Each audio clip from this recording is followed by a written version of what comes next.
I am in a place that will humble any cook. Not because the technique is out of reach, but because the soul behind it took generations to build. I've been cooking and working in restaurants my whole life. If there's one thing that excites me more than anything else, it's the deep desire to learn. And Korea had a lot to teach, from the new ingredients, the smells, the cultural nuances, and of course, the people that you meet along the way. I appreciate you big time. What some might say isn't enough time, I'm in South Korea for 9 days to explore and indulge myself, starting with 72 hours in Seoul.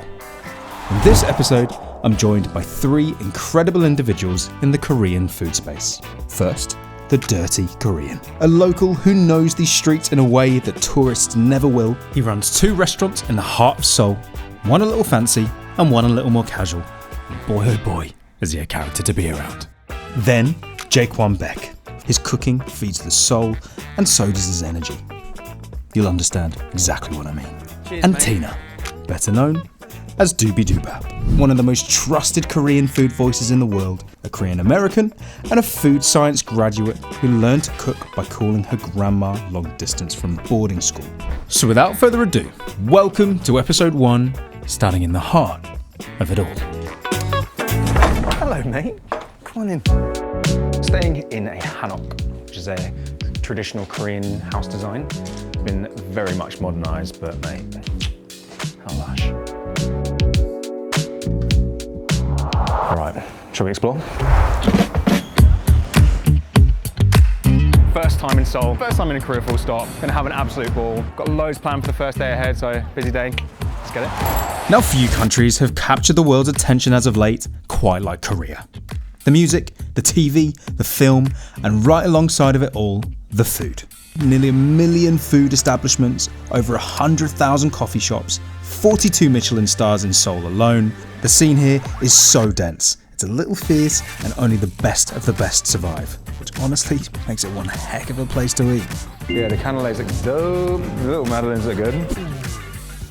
I am donuts. Come in close, come in. Got a little cannelé, vanilla custard donuts, sweet potato kunaman, which very interesting.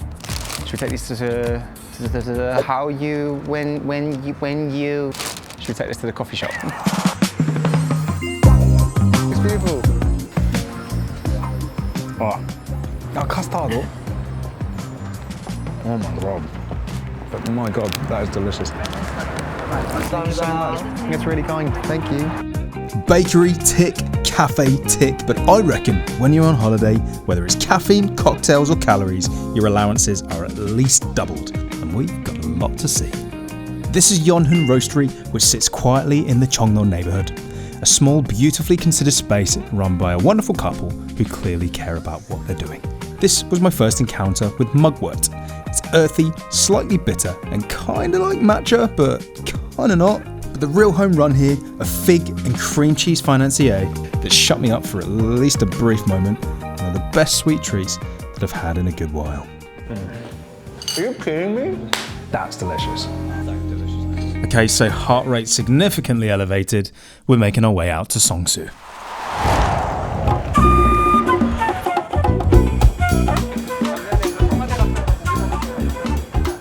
Salt and pan. You would have seen this all over your TikTok. Korean salt bread. Feels a little gimmicky, but when in Seoul, really nice and salty. I expected the outside to be crispy. Absolutely nothing wrong with it. Worth the hype? Maybe not. Nothing like a little city river traversing.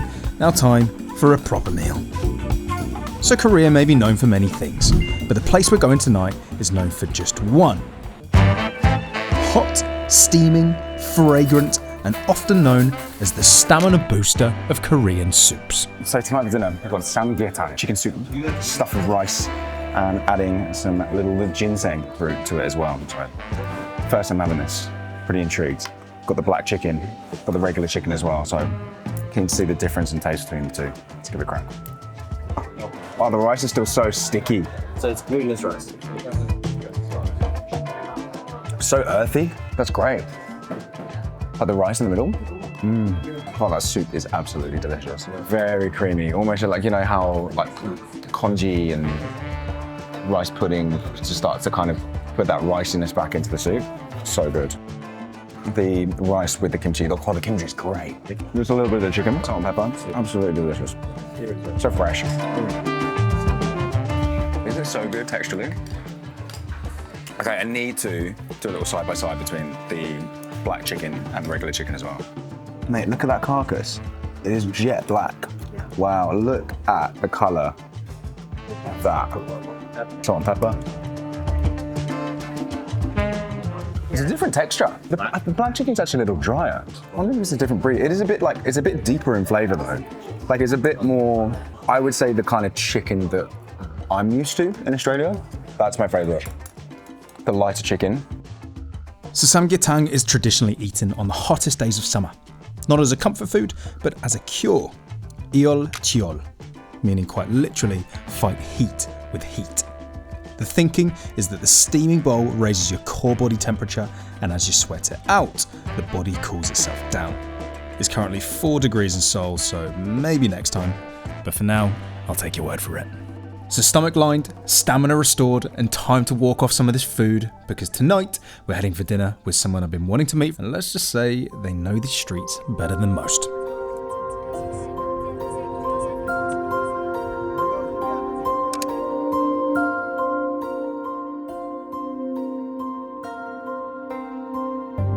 We just arrived in Seoul Forest.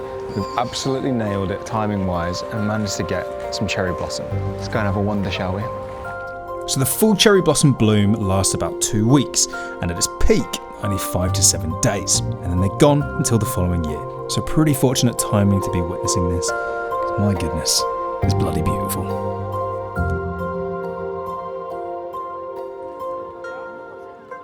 I'm in the back of so many YouTube videos right now. And now for dinner. We're at Jojo, which is Dirty Korean's restaurant. What an absolute legend. We're here with the whole crew. Say what's up, crew. 1, 2.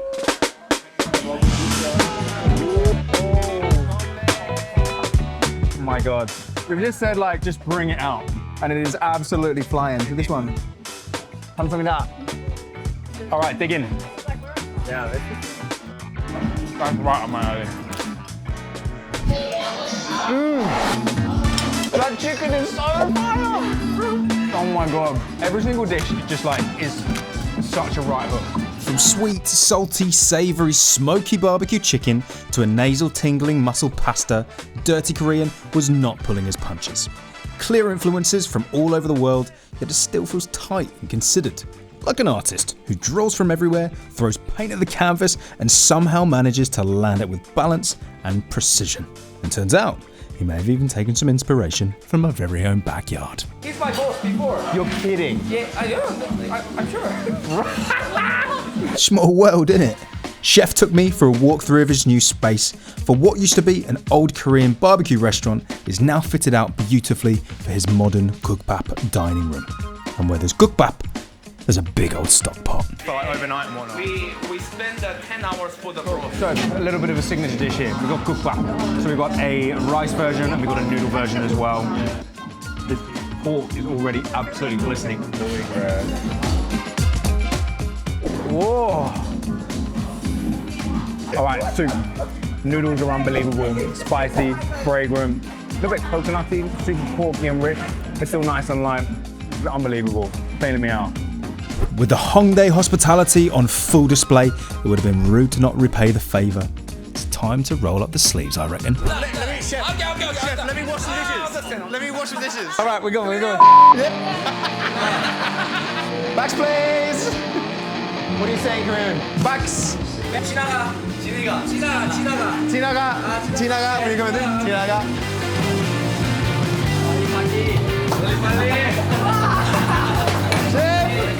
The rest of the team enjoyed a well-earned knockoff whilst watching through the window as I channeled my inner dishy.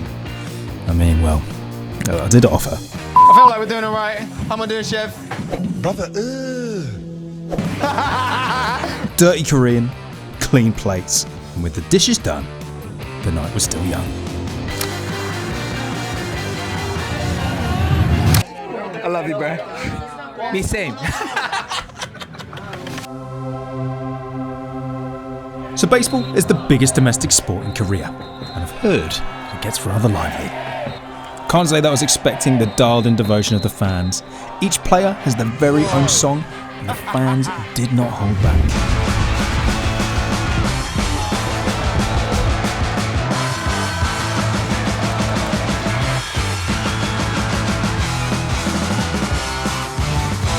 Snacks acquired. Got a fried chicken.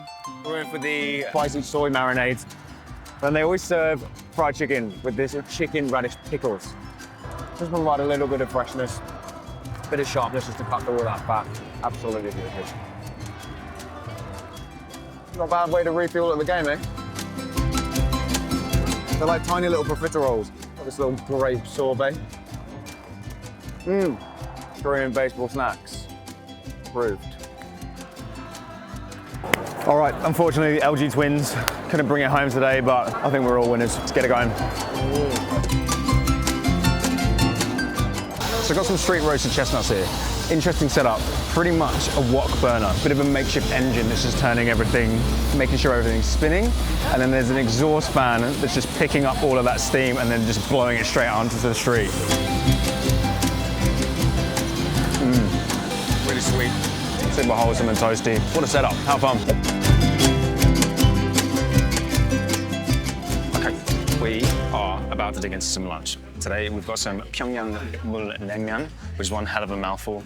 Delicious one at that. So freezing cold noodles. It's a beef-based broth. A little bit of pickling liquid in there as well. Some cucumbers, nashi pear, a little bit of brisket on top. The noodles are a buckwheat noodle, super chewy. So they actually serve it with some scissors to make sure they don't get stuck in your throat. I think there's like a recorded number of deaths per year choking on noodles. Let's get stuck into this, shall we? Oh. So I was introduced to this dish quite recently by my friends Simon and Jess, and I've just been obsessed with it ever since. Probably my favorite Korean dish, or definitely one of my favorite Korean dishes that I've ever had. And this is just on another level. Completely obsessed. It's got that kind of deepness, that richness, it's got that depth, really vinegary, lots of acid in there as well. Honestly, just the best thing. Freezing cold, super refreshing. So I'm gonna slurp this thing down. Let's get into it. 40 years. 40 years that this has been here for? Really? 저 sister, the owner. Oh, wow. So, first time that I had this dish was just absolutely fascinated by it. Never had that sort of textural experience of like slushy and super chewy noodles and beefy and deep, super acidic as well. It's just the most mind-blowing dish, and this is as good as it gets. This is unbelievable. Thank you. So delicious. This is insane. 네, 고맙습니다. Oh, mate, absolute heaven. That was unreal.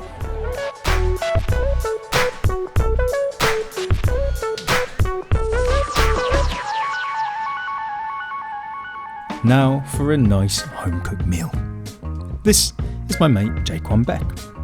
I've been following his work for a couple of years now, and whilst we were in Seoul, he kindly invited us into his home to cook up an absolute storm. Famous kitchen, huh?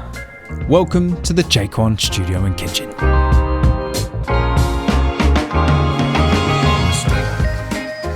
So he taught me how to make braised kimchi short ribs.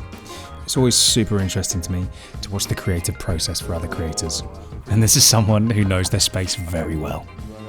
Oh, wow. It's so round. You know? Like so deep. So this, your mother, grandmother made this. Halmoni. So the kimchi was made by his mum, and the doenjang was made by his grandma. 3 generations in this dish, a seriously, seriously special plate. And let me tell you, it's going to take some beating. Oh. And that's a wrap. One thing I learned pretty quickly is that with Koreans, each meal is never just a single dish in a single venue. So for course number 2, barbecue.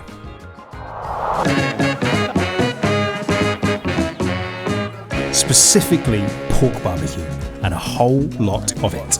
Neck, cheek, diaphragm, intestine, all on the grill. I'm playing passenger princess today. haven't been able to lift a finger all day. Tran. Pork diaphragm. Oh wow! So it's not really like, it's not offally at all, but it's got that kind of like somewhat aged, just like deeply porky flavour. Well cooked. with chef. There's a Korean word, sonmat, which translates to hand taste. It represents the soul behind handmade food. Not a specific flavour as such, but just the sensibility that love and care has really gone into what you're All eating. for me. Yeah. All right, fed by the master, grill master over here. Let's go.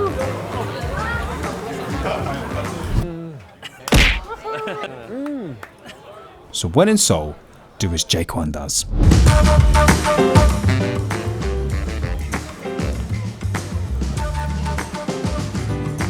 A few garlic chives. Just a little bit of garnish. All right. And then, oh, and a little bit of rice as well. Sorry, chef, I mixed the stuff. Sorry, chef. Well, Okay. at least try your hardest. God, I feel nervous. I'm shaking. Open wide. Got it.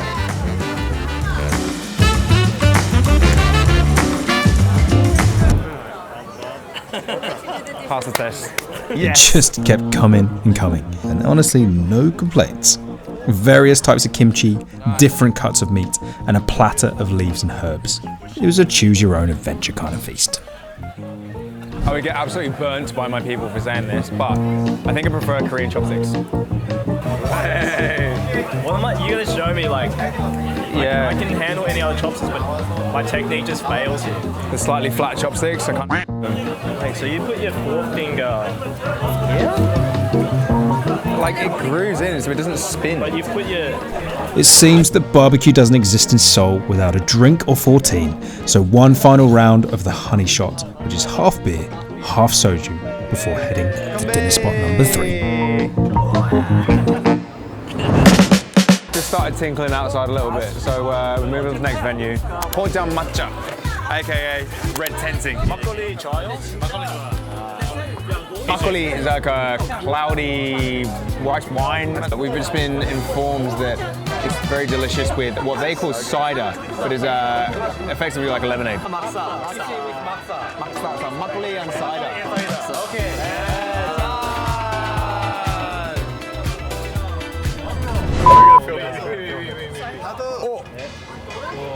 Beautiful. Pirates of the Caribbean. Brother, that is lifting. Oh my god, look how much that's moving. So yeah, so he said Sesame. So here, dip into sesame oil and just chew hard. Sometimes it can get stuck in your throat. Perfect. So a quick disclaimer. Yes, it's moving, but not because it's still alive. 2/3 of an octopus's neurons live in its arms, not in its brain. So when it's caught fresh, those nerves keep firing, and well, Alright, you ready? you get the point. Fighting!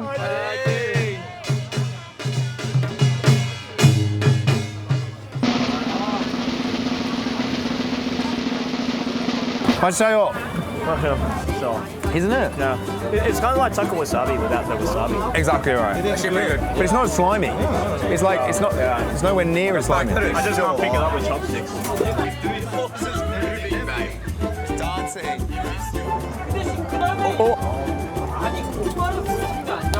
Wow. It's absolutely delicious. The Jaekwang Baek. Yeah, Jaekwang Baek. Jaekwang Baek. We fucking love you, bro. Thank you so much. We love Jaekwang Baek. Thank you so much today. We are currently in Gangnam area for the first time. So lunch today is at Pium. Pium is a restaurant that has been receiving quite a lot of attention recently. They specialize in ancient Korean temple cuisine. This building is absolutely incredible. Bit of a food mecca. There are 3 restaurants in this building, and all 3 are in the top 50 restaurants in Asia. For me, I think one of the things that I've been experiencing from Korean cuisine right now is how much attention goes into the vegetable. Such a homage to the vegetable, and very humble in a lot of ways, but also so much consideration and fermentation and attention. And I think you can kind of tell these places that are fantastic at what they do. They really take care of that vegetable. So, vegetarian restaurant, but I think to really understand this ancient traditional Korean style of cooking. Seaweed, water, and interpreted as a marshmallow. What a special experience. Thank you, BM.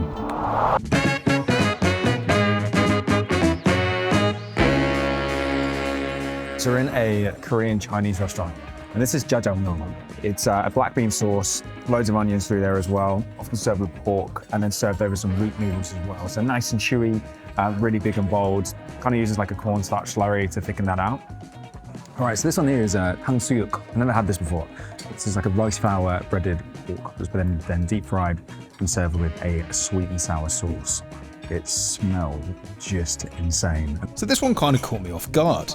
Rich, dark black bean sauce, thick chewy noodles, are strangely nostalgic. It kind of reminded me of British Chinese food that I loved growing up as a kid. Incredibly Moorish, deeply comforting, and objectively delicious.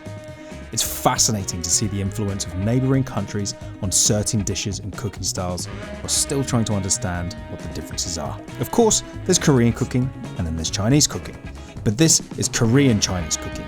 And now I'm curious to see how Chinese Korean cooking may differ.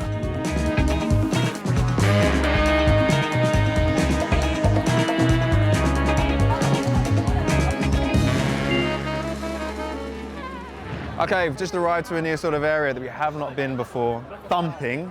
Thank God we got a local tour guide. A very warm welcome, and it wasn't long before we were shoulder to shoulder at one of Tina's favourite barbecue spots. So this is all cow tripe. Very popular late night food. We have like the small intestine, the large intestine, and then we have Chinese chives. There's potato in it, cooked in the tallow, and it's so freaking good. Epic. Yeah. Yeah, the girls. Because taste-wise, it reminds me of like a liver, like pate. Like it has that kind of like irony, slightly irony, but. On this side, I'm hearing like, wow, it's livery, it's pate-ish. Yeah, and Jason's just like, oi, this is good. I like it. Like, wow.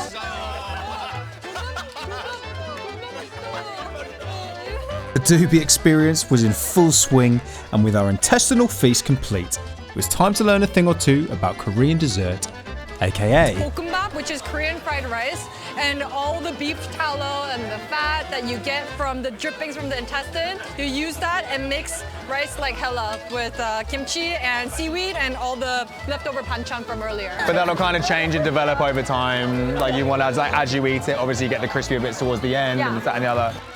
we eventually found ourselves on the topic of Australian food. And it's thickened with like a cornstarch, so it's really like gloopy. It's almost like gelatinous how much like cornstarch they do. I feel like I'm talking to like aliens right now. Yeah, they rank your vanilla slice. Pie and vanilla slice, you gotta get it together. Okay, but you can intercept. Mate, you block her out, Okay, no, you do it there, I'll do it there. You start from the roots, you know? Thank you.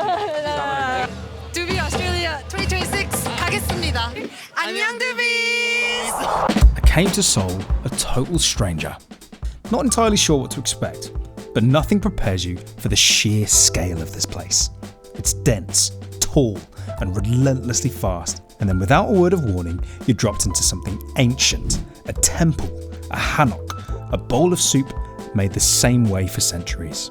There were moments of whiplash, and honestly, it's kind of what makes this city quite so thrilling. If you're after a sleepy city break, I don't think Seoul's your answer. It's a place that will challenge you and keep you on your toes. And I think that's kind of the point. I came in with very high expectations for the food, the social landscape. How does the city breathe? And honestly, I may have left with more questions than answers, but I've also left with an overwhelming desire to come back and dig a little deeper. So now, with some new friends acquired and our palates primed for what Seoul has had to offer, it's time to venture to a very different destination. The land of wind, waves and tangerines. South Korea's largest island, Jeju.